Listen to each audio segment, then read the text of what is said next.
The other thing we find oftentimes too when we're doing maintenance is just things that, just I like to say any electrical mechanical piece of equipment can fail at any time for no apparent reason. And, here's a great example of a uh, residual neutral CT that's part of the ground fault system for this breaker. And it's an ITE CT, and ITE is notorious for having what they call the ITE melt. And essentially, what happens is the casing of the CT just melts away, and it's not related to heat. It's actually strangely related to humidity and the age of the equipment, because this is aged equipment to be sure.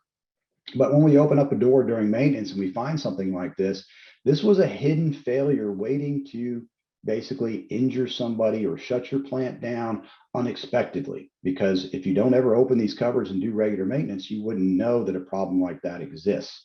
So once again, an easy way for me to illustrate the importance of doing regular maintenance, because we find problems like this almost every day.